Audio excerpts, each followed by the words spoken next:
അപ്പൊ എനിക്കിവിടെ 100 വട്ടം പണിയാണ്. നിനക്കറിയാമല്ലോ ആ കാര്യം അറിയാവുന്നല്ലേ. എന്നും എന്നെ കൊണ്ട് വഴക്കുണ്ടാക്കിക്കുന്നത് എന്തിനാടി? എന്തിനാ നീ കരയുന്നേ? ഞാൻ ഉള്ളി അരിഞ്ഞോണ്ടിരിക്കുവായിരുന്നു അവിടെ. നീ ഉള്ളി അരിഞ്ഞാലും വെളിയിൽ ഇറക്കി ഇരുന്ന് അരിഞ്ഞാലും പറയാനുള്ളത് ഞാൻ പറയും. പക്ഷേ ഞാൻ സവാള ഉള്ളി അരിഞ്ഞോണ്ടിരിക്കുവായിരുന്നു. കരയുമല്ലായിരുന്നു? അല്ല, കരഞ്ഞു. ജീവിതത്തിൽ ഞാൻ കരയത്തില്ല. നീ ഇവിടെ ഉള്ളി അരിഞ്ഞിരുന്നോ? നീ ലോകത്ത് നടക്കുന്ന സംഭവം എല്ലാം അറിഞ്ഞോ?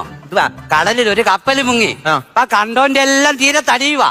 കണ്ടവന്റെ അല്ല, കണ്ടെയ്നർ അടിഞ്ഞു കിടക്കുക. നിങ്ങൾ എന്തുവാ മനുഷ്യ ഇങ്ങനെ? നിങ്ങൾക്ക് യാതൊരു ഉത്തരവാദിത്വം ഇല്ലല്ലോ ഇവിടെ. അതങ്ങ് പോട്ടെ.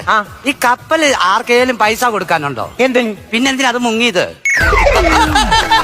ഞാൻ എന്തോലും വിളിച്ചു പറയും. നിങ്ങൾ ഈ പണിക്ക് പോകാതിരുന്ന് എന്റെ കുഞ്ഞുങ്ങളെ കാര്യം എങ്ങനെ നോക്കും? ഈ ടെൻഷൻ അടിക്കണ്ട.